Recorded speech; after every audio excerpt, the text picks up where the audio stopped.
히브리파 사람을 원망하니 12사도가 모든 제자를 불러 이르되 우리가 하나님의 말씀을 제쳐놓고 접대를 일삼는 것이 마땅하지 아니하니 형제들아 너희 가운데서 성령과 지혜가 충만하여 칭찬받는 사람 7을 택하라. 우리가 이 일을 그들에게 맡기고 우리는 오로지 기도하는 일과 말씀 사역에 힘쓰리라 하니 온 무리가 이 말을 기뻐하여 믿음과 성령이 충만한 사람 스데반과 또 빌립과 브로고로와 니가노르와 디몬과 바메나와 유대교에 입교했던 안디옥 사람 니골라를 택하여 사도들 앞에 세우니 사도들이 기도하고 그들에게 안수하니라. 하나님의 말씀이 점점 왕성하여 예루살렘에 있는 제자의 수가 더 심히 많아지고 허다한 제사장의 무리도 이 도에 복종하니라. 아멘. 하나님은 우리 개개인을 부르실 때 우리 개개인을 향한 분명한 이유와 목적을 가지고 우리를 부르십니다. 하나님이 애굽에서 400년 동안 종살이하고 있는 이스라엘 백성들을 구원하시려고 모세를 부르셨습니다. 모세가 하나님 앞에 부름받는 그 시기는 모세의 나이 80세입니다. 모세가 80세에 하나님 앞에 부름을 받기는 하지만은 하나님은 모세를 80세에 부르기 위해서 모세가 태어나기 전부터 그 모세를 준비시키셨습니다. 이스라엘 백성들이 이렇게 생육하고 번성하여서 허다하게 되어지니까 바로의 마음에 두려움이 생깁니다. 그래서 이 백성들이 반역을 하고 나가면은 큰일 나겠구나 이런 생각이 들어져 가지고 바로가 명령을 합니다. 아들을 낳으면은 다 나일강에 던지라. 이렇게 바로가 명령을 합니다. 사단이 언약 백성들을 죽이기 위한 또 멸망시키기 위한 또 모세가 태어나지 못하도록 하기 위한 그러한 사단의 발악이었겠습니다마는 그런 것들까지 하나님은 다 계획에 두시고 그런 사단의 활동까지 활용하시면서 하나님은 모세를 태어나게 하시고 그 사단의 활동을 활용해가지고 하나님은 모세를 바로의 왕궁으로까지 들어가게 하십니다. 이런 사단의 활동이 없었으면 모세가 어떻게 바로의 왕궁에서 교육을 받을 수 있었겠습니까? 그래서 바로의 왕궁에서 왕자로 자라가게 합니다. 바로의 왕궁에서 40년간 훈련을 마치자 하나님은 모세를 다시 광야로 보내십니다. 거기서 광야에서 또 40년을 훈련받게 하십니다. 그리고 하나님은 호렙산 떨기나무 불꽃 가운데에서 모세를 부르십니다. 하나님이 이 모세를 부르시기 위해서 짧게는 80년을 준비하셨습니다. 80년을 하나님은 기다리시면서 모세가 어느 정도의 위치에까지 이렇게 준비되어지도록 하나님이 기다리셨어요. 장장 80년입니다. 근데 모세가 하나님 앞에 부름 받을 때 모세는 그날 처음으로 하나님 앞에 부름을 받은 겁니다. 그래서 모세는 자기 생각만 합니다. 하나님의 생각은 조금도 없어요. 하나님께서 지금까지 80년 동안 모세의 삶을 세밀하게 인도하셨고 이스라엘 백성의 지도자로 하나님께서 직접 나타나지는 않으셨습니다만은 계속해서 뒤에서 길을 다 지켜 보호하여 주셨고 학문적으로라든가 육신적으로라든가 영적으로라든가 모든 부분들을 다 준비해 오셨습니다. 그러나 모세 개인적으로 생각할 때는 호렙산 떨기나무 불꽃 가운데 처음 하나님을 만난 거예요. 사명을 그때 처음 받은 겁니다. 그 전까지는 하나님이 뭐라고 말씀은 있었습니다만은 그 전까지는 사명이 없었어요. 그때 모세는 가깝게는 40년, 길게는 80년, 아니 400년을 기다린 그 하나님의 마음은 생각지도 않고 뭔만 이야기하느냐? 자기 환경만 이야기합니다. 자기 생각만 이야기합니다. 내가 어떻게 이 일을 할 수 있겠습니까? 어떻게 보면 이것이 우리의 모습일 수 있습니다. 그러나 하나님은 모세를 그냥 부르신 것이 아닙니다. 모세는 그날 호렙산 떨기나무 불꽃 가운데서 사명을 받지만은 그러나 그게 아니죠. 하나님의 완벽한 준비가 있었습니다. 혹시 여러분들이 하나님 앞에 부름을 받을 때 아니면은 지금 하나님께서 사명을 맡기시는데 모세처럼 여러분 자신만 혹시 생각하고 있지는 않습니까? 내 현실의 모습만 생각하면서 내가 지금 이런데 혹시 그것만 생각하고 있지는 않습니까? 그게 아니라 하나님은 내 평생을 준비해 오셨다라는 겁니다. 내가 하나님 앞에 부름받을 때, 아니면 지금도 하나님이 나에게 사명을 주시는데 지금도 혹시 조금 방황하는 그러한 모습들이 보일 수 있습니다. 그러나 그것도 필요하기 때문에 하나님께서 허락하신 것이라는 사실입니다. 모세가 왜 살인죄를 저질러야 했습니까? 모세에게 있어서 살인죄는 어떻게 보면은 좀 필요한 겁니다. 모세가 살인죄를 저지르지 않았으면은 애굽의 왕궁에서 나올 수가 없습니다. 왕자로 끝까지 살아야 됩니다. 그러면 광야에서 40년 훈련받은 그 영적 훈련의 시간표가 없어집니다. 그러면 모세가 어떻게 되겠어요? 하나님 앞에 쓰임받는데 문제가 생깁니다. 하나님은 그 살인죄를 통하여서 모세를 광야로 이끌어내셔가지고 광야에서 40년 동안 영적 훈련을 받게 하시는 것입니다. 모세에게 있어서 살인죄는 어떻게 보면은 반드시 필요한 겁니다. 하나님 보시기에 정말로 필요한 것이 살인죄입니다. 근데 모세는 어디에 묶여 있느냐? 그 살인죄에 묶여 있어요. 내가 살인을 해가지고 바로 앞에서 도망 나온 사람이고, 그래서 나는 도망자인데 내가 어떻게 바로 앞에 설 수 있습니까? 그 살인죄가 아니었으면은 모세가 영적 훈련을 받을 수도 없었고 하나님 앞에 부름받을 수도 없는 그런 존재입니다. 그게 문제가 되어지는 거예요. 그게 사실은 모세에게서 살인죄는 축복의 통로가 되어질 수 있습니다. 근데 거기에 묶여 있어요. 하나님은 과거를 아름답게 하시는데, 복음 안에서 과거를 정말로 아름답게 다 치유하시고 회복시키시는데 우리는 어디에 묶여 있느냐? 과거에 묶여 있어요. 하나님께서 이미 치유해 버리신 그 과거에 묶여가지고 나는 못합니다, 나는 안 됩니다, 이렇게 할 때가 많이 있다라는 겁니다. 모든 일 하나하나가 없어서는 안 되는 일입니다. 그런 모세를 통하여서 하나님은 출애굽이라는 사명을 주시고 하나님이 함께 하시면서 이 사명을 감당해 나아가게 하십니다. 모세는 그래도 많이 배우고 훈련도 많이 받았으니까 그럴 수 있잖아요. 나는 배운 것도 없고 아무것도 모르는데요. 그러나 사명감만 있으면 됩니다. 하나님께서 이 일을 내게 맡기셨다라는 사명감만 있으면 됩니다. 우리 부산 임마누엘 교회 글도 모르지만은 유목사님 메시지 다 외워가지고 다락방 하시는 참관 해보셨습니까? 1차 합숙하셔서 요즘은 하시는가 모르겠는데요. 그분은 한글도 모르는데 글도 못 읽는데 다락방을 다 하시잖아요. 못 배워도 사명감만 있으면은 하나님께서 사명 감당할 수 있는 힘과 능력을 허락해 주십니다. 하나님 앞에 부름받은 사람은 다 사명이 있습니다. 모세는 이스라엘 백성을 애굽에서 인도해서 가나안 땅으로 인도하는 것이 사명이었습니다. 어떻게 보면은 모세에게 있어서 이 사명은 큰 사명입니다. 우리에게도 그렇게 큰 사명을 주실 거냐, 우리가 그렇게 큰 사명을 감당할 수 있겠냐, 이렇게 생각할 수 있습니다. 그러나 또 한편으로는 어떻게 보면은 사명 같지 않는 그러한 사명도 있습니다. 아주 조그마한 일 같기도 하고 이런 것을 사명이라고 할 수 있겠느냐 할 수도 있습니다만은 그 조그마한 일이 하나님 앞에서는 엄청나게 크게 쓰임받는 그러한 일들이 되어지기도 합니다. 그런 사명을 감당한 사람이 한 사람 있는데요. 누구냐면은 룻이라는 여인입니다. 여러분 잘 아시죠? 룻은 모압 여인입니다. 모압 사람은 아브라함의 조카 롯이 소돔과 고모라가 멸망당할 때 피신을 하죠. 지난주 아브라함의 기도를 통해서 그 롯의 가정이 구원을 받습니다. 근데 롯의 아내는 도망가다가 뒤돌아보지 마라 그랬는데 뒤돌아봐가지고 소금 기둥이 되어버려요. 그리고는 두 딸하고 이렇게 산으로 가까운 성으로 피신을 했다가 거기서도 못 살고 산으로 다시 도망을 갑니다. 그래서 그 산에서 아버지하고 두 딸이 살다가 두 딸이 아버지를 통해서 자식을 낳습니다.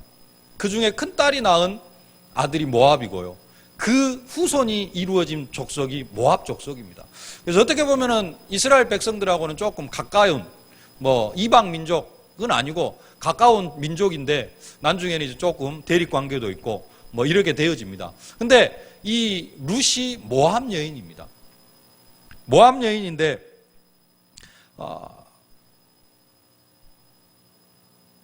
이 모압 여인인 룻을 나오미가 며느리로 맞아들이죠.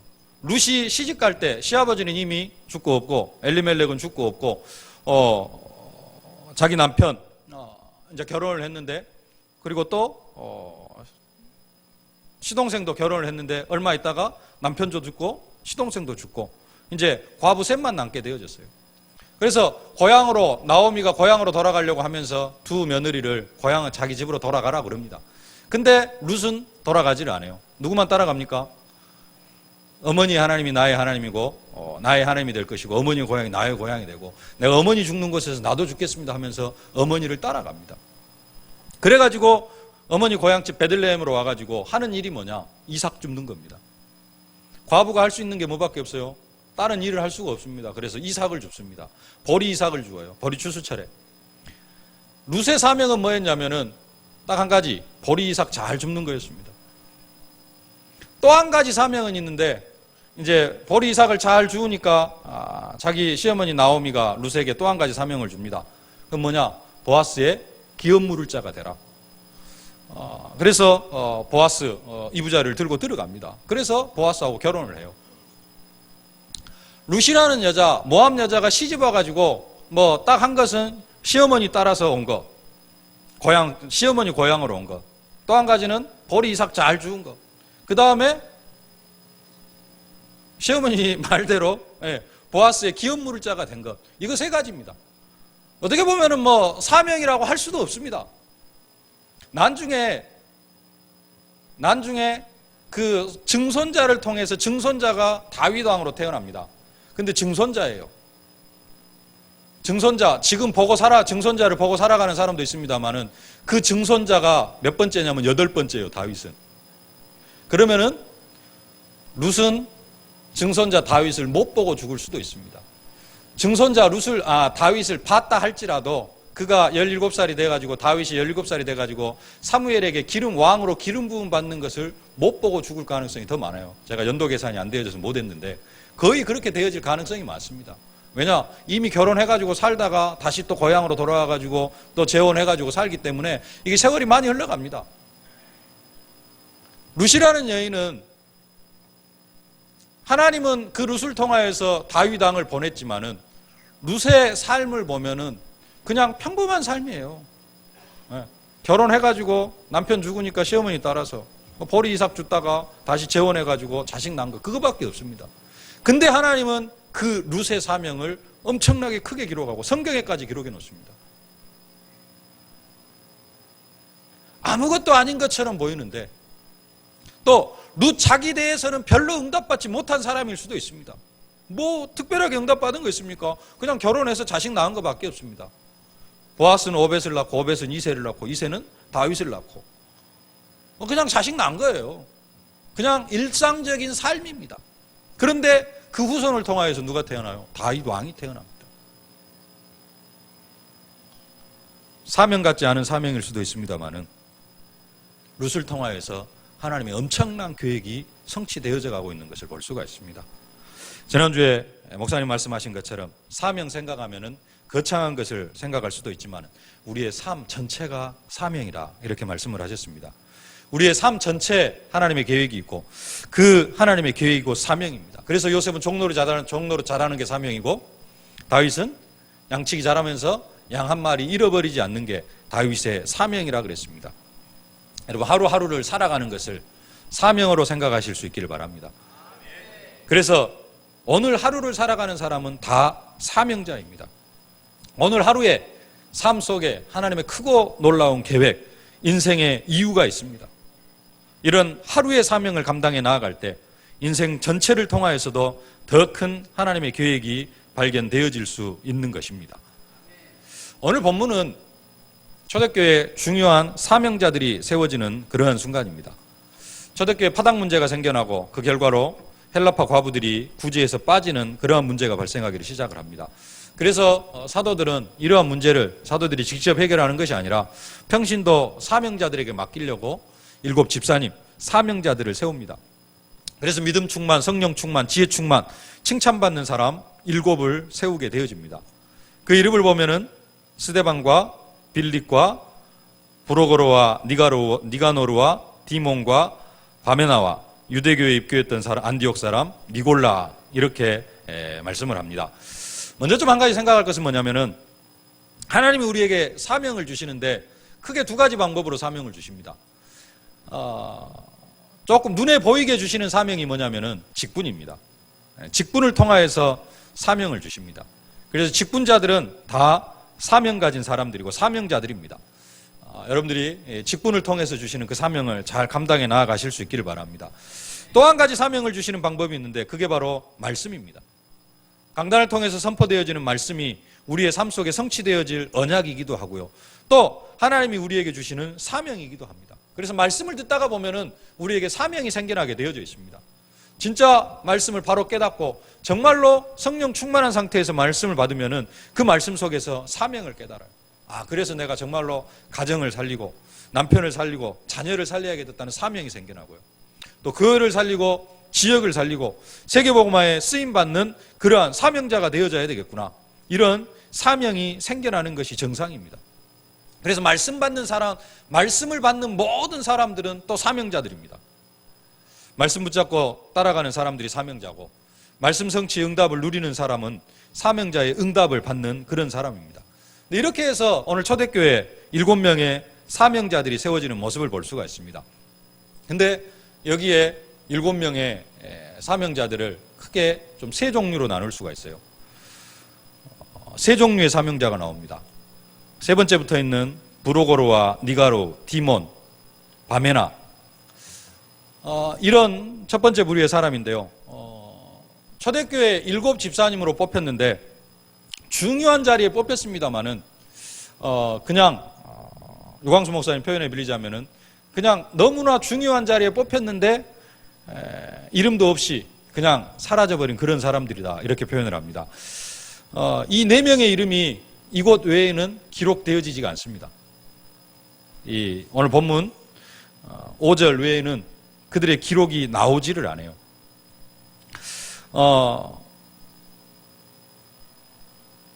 이 사람들이 아까 말씀드렸던 그 룻처럼 그냥 자기 일생을 통해서 응답을 받았을 수도 있습니다.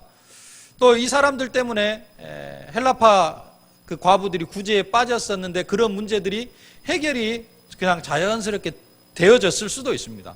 누구 때문에요? 이 사람들 때문에 그냥 평범하게 사명 감당해 나아감으로. 또 7절에 이렇게 말씀합니다. 하나님의 말씀이 점점 왕성하여 예루살렘에 있는 제자의 수가 더 심히 많아지고 허다한 제사장의 무리도 이 도에 복종하니라. 이 말씀이 성취되어진 일에 또 주역이 되어질 수도 있습니다. 그러나 성경에 보면은 구체적으로 이 4명이 어떻게 쓰임받았다라는 그런 사실들이 나오지가 않습니다. 그래서 유광수 목사님은 그냥 중요한 자리에 뽑혔다가 이름도 없이 사라진 그런 사람들이라 이렇게 표현을 하는데요. 하여간 이런 사람들이 있는가 반면에 또 한 사람은 니골라라는 사람이 있습니다.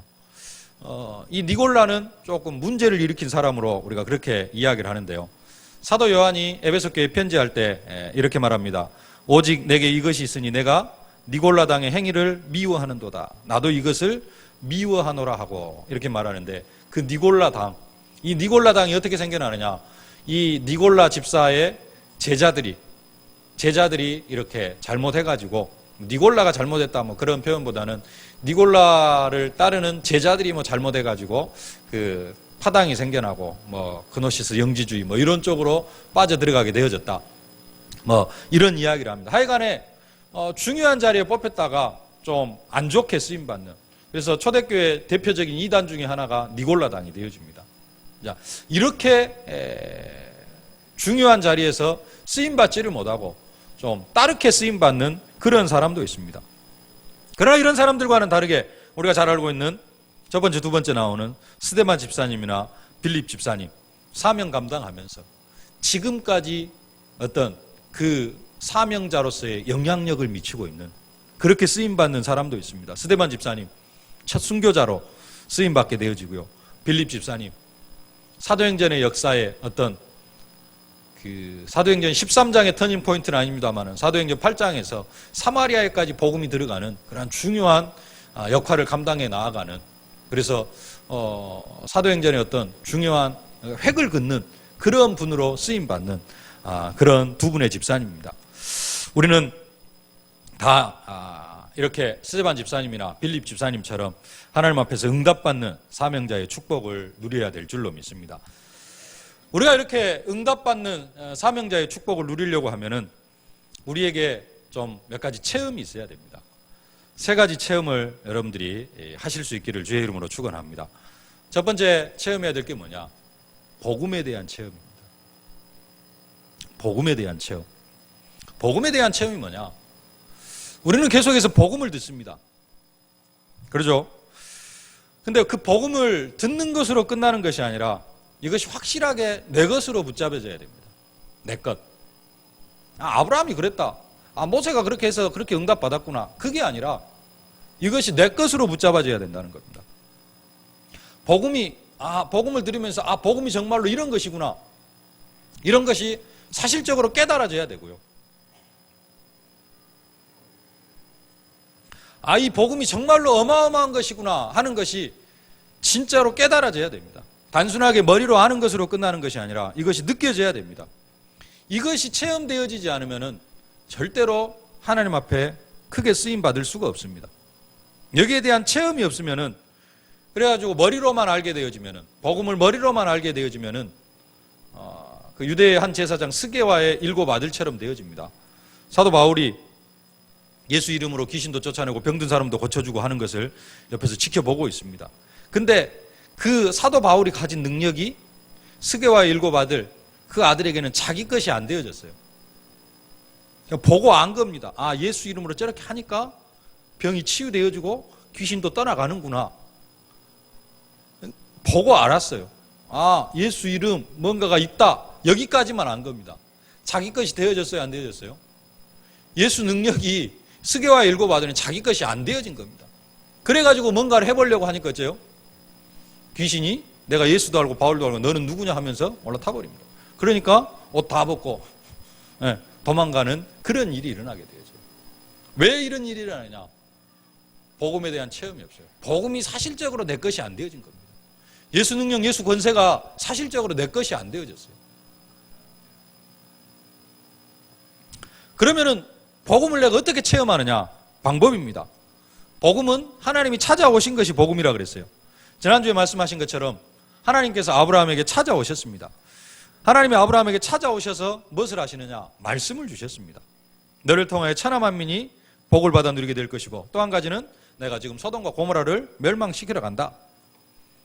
하나님이 아브라함에게 말씀하시는 것처럼 하나님이 내게도 그렇게 하시는 말씀이 있습니다. 내게 들려주시는 말씀. 많은 사람에게 들려주는 교회에서 우리 교회에 선포되어지는 말씀이 아니라 뭐가 있어요? 하나님이 내게 들려주시는 말씀이 있어요. 우리는 그것을 붙잡을 수 있어야 됩니다. 이것이 복음에 대한 체험입니다. 하나님은 지금도 이 자리를 통해서도 우리에게 복음으로 다가오고 있습니다.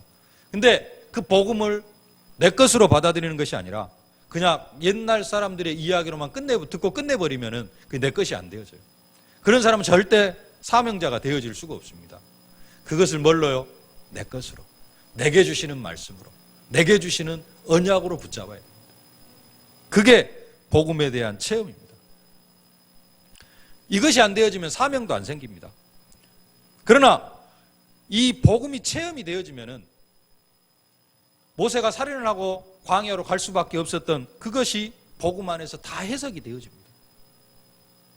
자신이 유대이면서도 애굽의 왕궁에서 최고의 교육을 받게 된 그 이유가 복음 때문이구나. 그것이 깨달아지게 되어지는 것입니다. 복음이 체험되어지면 요셉이 왜 종으로 팔려가서 종살이를 해야 되고 감옥에 가야 될 수밖에 없었는가 하는 그런 부분들이 다 깨달아집니다. 그러면서 뭐가 되어져요?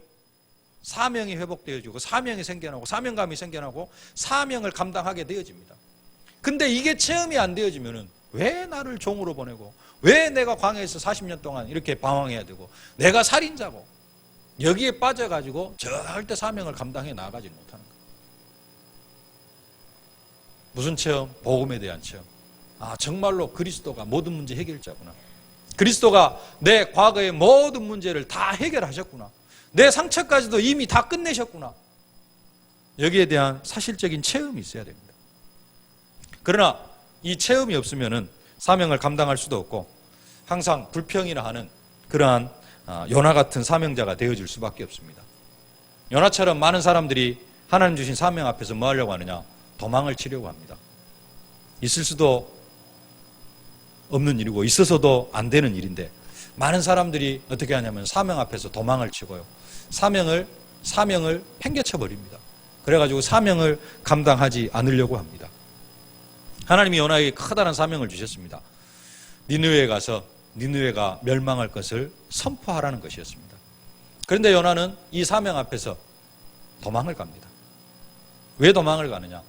니느웨에 가서 그 니느웨가 멸망당할 것을 선포하면 안 돼요. 그 선포하면은 혹시 니느웨 성읍 사람들이 회개를 해가지고 멸망을 안 당할 수도 있거든요. 요나는 마음이 그렇지가 않았어요. 니느웨는 반드시 멸망을 당해야 돼요. 근데 하나님이 그런 요나에게 니느웨에 가서 40일 후면 이 성이 무너질 것이다, 이렇게 선포를 하라고 합니다. 그러니까 자기 생각하고 안 맞은 거예요. 그래서 요나는 다시스로 도망을 갑니다. 사명 감당하지 않고 도망을 가요. 도망을 가니까 하나님께서 큰 풍랑을 만나게 하시고 그 요나를 또 물고기 뱃속에다가 3일 동안 집어넣어 놓습니다. 이게 하나님의 방법입니다. 이것은 저주와 재앙이 아니고 하나님께서 사명자들을 축복하시기 위한 하나님의 방법입니다. 사명자들은 언제 축복을 받아요? 사명 감당할 때 축복을 받습니다. 사명 감당하면 엄청난 축복이 임합니다. 사명을 감당하지 않으면 뭐 하라고? 축복 받으라고. 사명 감당해서 축복 받으라고 그 사명 쪽으로 끌고 와요. 그 끌고 오는 방법이 뭐냐? 풍랑 만나게 하는 것이고 물고기 뱃속에다가 3일 동안 집어넣어 놓는 것입니다. 그래서 요나가 물고기 뱃속에서 3일 동안 지냅니다. 그러면 요나가 물고기 뱃속에 3일 동안 편안히 있었겠습니까? 요나가 물고기 뱃속에서 기도하는데요. 뭐라고 기도하느냐? 그 물고기 뱃속을 뭘로 표현하느냐? 스올의 뱃속이라 그렇게 표현을 합니다. 스올이 뭔 줄 아십니까? 예, 음부, 지옥을 의미합니다. 요나는 물고기 뱃속에서 뭘 체험을 했느냐? 사실적으로 지옥을 체험을 했습니다. 얼마나 힘들었겠습니까? 그래서 그 엄청난 고통 속에서 뭘 회복합니까? 사명을 조금 회복합니다. 그래서 근데 또 사명을 회복한 것도 아니에요. 회복한 것처럼 보이는데 사명 회복을 안 했어요. 그래가지고 하여간에 다시 니느웨로 갑니다. 니느웨에 가서 뭐예요? 사흘길이요, 사흘길. 3일을 돌아야 됩니다. 3일을 돌아야지 이쪽 성 끝에 저쪽 성 끝에까지 모든 성에게 외칠 수가 있어요. 근데 요나는 하루길밖에 외치지 않습니다. 진짜 사명을 깨달았으면 뭐 해야 돼요? 3일이 아니라 4일도 외쳐야 되는데 3일을 외쳐야 될 것을 하루 만에 그냥 대충 끝내버립니다. 근데 이제 그때 기적이 일어나죠. 왕부터 시작해가지고 니느웨 성의 왕, 신하, 모든 사람들은 물론이고 가축들까지 금식을 선포하게 합니다. 왕은 죄를 뒤집어 쓰고 하나님 앞에 회개를 합니다. 그래가지고 하나님이 니느웨 성 멸망할 것을 취소시켜 버립니다. 그러니까 이제 요나가 하나님 앞에 불평을 합니다. 내가 이럴 줄 알고 여기 안 온다고 안 했습니까? 하나님은 은혜로우시며 자비로우시며 노하기를 더디하시며 은혜가 크시사 뜻을 돌이키고 재앙을 내리시 아니할 줄 내가 미리 알고 이 니느웨 백성들 다 멸망받아야 되는데 내가 이럴 줄 알고 여기 안 온다고 하지 않았습니까? 이제 이러면서 하나님을 또 원망합니다. 어떤 응답을 받았는데요? 대충 복음 전했는데 대충 멸망을 선포했는데 12만 명이 구원을 받았어요. 니느웨 성읍 12만 명이 구원을 받았습니다. 그런 엄청난 축복을 체험했는데도 요나는 그게 축복인 줄 모릅니다. 그리고 하나님 앞에 원망해요. 내가 이럴 줄 알고 안 한다고 하지 않았습니까? 그러면서 이제 내가 하나님 지금은 멸망 안 시켰습니다만은 하나님이 꼭 멸망시킬 것이라고 생각을 하고 지켜보겠습니다 하고는 성 한쪽에다가 초막을 치고는 이제 지켜봅니다. 뭘 지켜봐요? 멸망시킬 것을. 하나님께서 나는 멸망시키실 줄로 믿습니다 하면서 쳐다보고 있어요. 근데 하나님이 멸망시켜요, 안 시켜요? 안 시킵니다. 그러면서 뭘 하시느냐? 하나님께서 박넝쿨을 하나 딱 올려가지고 그늘을 만들어줘요. 그러다가 벌레를 하나 보내가지고 박넝쿨을 싹 갉아 먹어버리게 만듭니다. 그리고는 뜨거운 햇볕을 내리 쪼이게 만들어가지고 요나 머리를 아주 뜨겁게 합니다. 그러니까 요나가 또 하나님 앞에 불평합니다. 왜 하나님이 박넝쿨 없애버리고 내 머리를 이렇게 뜨겁게 합니까? 그러면서 요나는 처음부터 끝까지 불평만 해요. 요나가 받은 응답을 한번 생각해 보시길 바랍니다. 하루길 살짝 돌아가지고 12만 명이 구원받았어요. 지금은 있을 수 없는 일일 수도 있는데 여러분들이 복음 한번 딱 전해가지고 12만 명이 구원받았다고 생각하면 어쩌겠습니까? 이것은 이 시대에 홍해가 갈라지는 사건일 수도 있습니다. 네. 여러분 개인을 통해서 12만 명의 구원을 받았다면.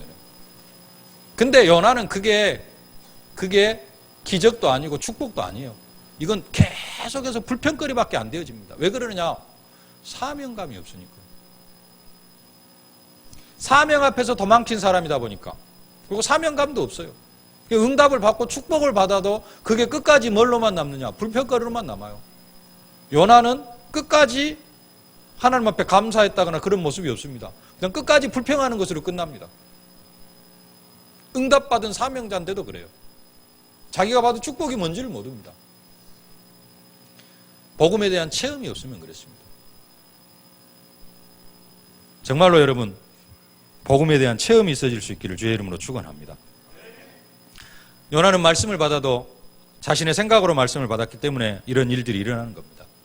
말씀으로 찾아오시는 하나님, 말씀으로 찾아오는 복음에 대한 체험이 있어질 수 있기를 바랍니다. 정말로 복음을, 말씀을 내 것으로 붙잡는 여러분들이 되어지실 수 있기를 바랍니다.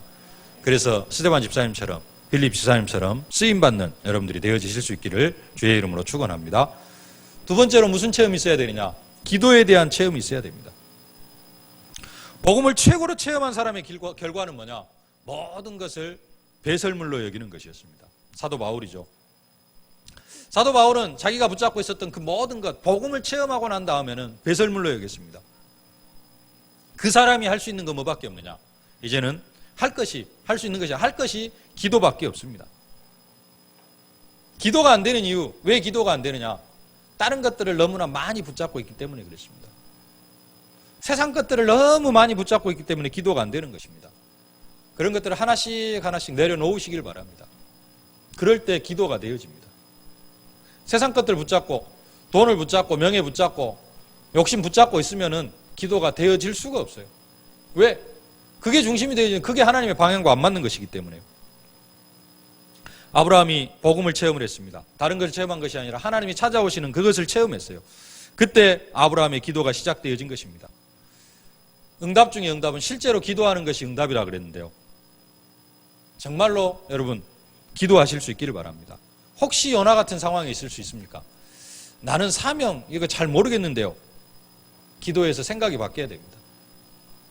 생각이 바뀌지 않으면은 요나 같은 그러한 생각 속에 있으면은 절대 응답 받을 수 없고 교회 다니는 것 자체가 고통이 되어집니다. 말씀을 통해서는 은혜도 이야기하지만은 그 말씀 속에서는 당연히 뭣도 나오게 되니 사명도 나오게 되어져 있습니다. 근데 요나 같은 생각을 가지고 신앙생활을 하면은 교회 오는 것 자체가 고통이 되어질 수도 있어요. 예배 드리는 것이 또 고통이 되어질 수도 있습니다. 기도해서 생각이 바뀌는 그런 응답과 축복을 누리실 수 있기를 바랍니다. 다른 기도하는 것이 아니라 지난주 말씀처럼 하나님과 대화하는 기도, 생명 살리는 기도, 담대한 기도, 그렇게 기도하실 수 있기를 바랍니다. 기도를 하는데, 근데 많은 사람들이 기도를 하는데 어떤 기도를 하냐면은 내 수준 내에 있는 것을 가지고 기도를 합니다. 내가 생각할 수 있는 것을 가지고 기도를 합니다. 내 한계 내의 것을 가지고 기도를 합니다. 그것은 어떻게 보면 기도 안 해도 내가 열심히 하면 응답받을 수 있는 겁니다. 내가 할 수 있는 어떤 한계 내 속에 있는 것. 근데 우리의 많은 기도 제목이 사실은 그런 기도 제목이 많아요. 무슨 말씀인지 이해가 되십니까? 기도는 뭘 기도하는 것이냐면 한편으로는 내 한계를 넘어서는 것을 기도하는 거예요. 그걸 내 힘으로 할 수 없기 때문에 누구의 능력을 의지하는 겁니까? 하나님의 능력을 의지하면서 예수 이름으로 기도하는 겁니다. 근데 많은 기도가 어디에 있냐면은 내 한계 내에 거예요. 내 힘으로 할 수 있는 것을 기도 제목으로 붙잡아요. 예를 들어 전도를 해야 되겠다. 100명 해야 되겠다. 그럼 나 힘으로는 절대 못할 것 같아. 그래서 기도 제목으로 앉았습니다. 그래서 내년에는 1명만 전도해야 되겠다. 1명도 하나님이 허락하지 않으시면 안 되고 뭐 그게 힘들 수도 있습니다만은, 근데 또 열심히 하다가 보면 한 명 정도는 또 할 수도 있습니다. 길가에 지나가는 사람이 나한테 복음 전해달라 그래가지고 할 수도 있고요. 조금만 생각하고 있으면 할 수 있는 겁니다. 기도 제목을 잡을 때 많은 사람이 그 정도밖에 기도 제목을 못 잡는다는 거예요.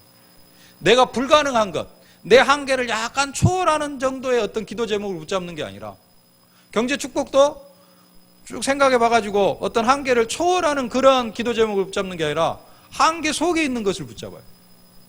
오늘 새벽에도 말씀 주셨는데 아브라함이 항상 기도하는 내용이 뭐예요?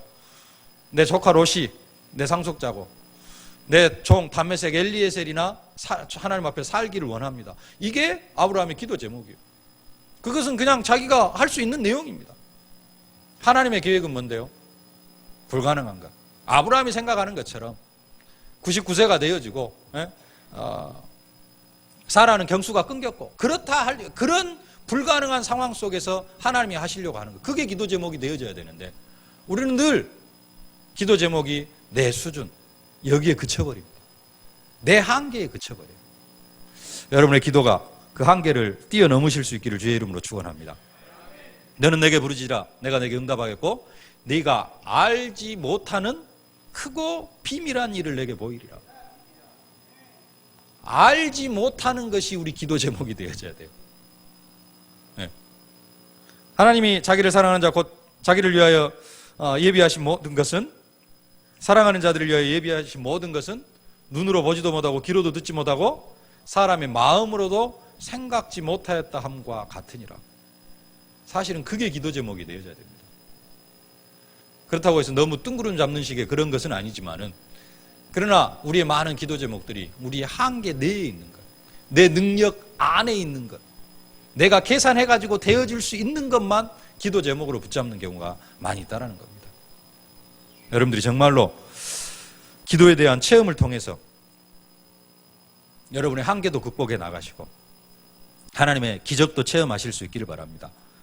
다니엘이 모범적으로 공무원 생활을 하면서 하루에 3번 하나님 앞에 엎드려졌는데 지구의 역사가 바뀌는 그런 응답과 축복을 받았습니다.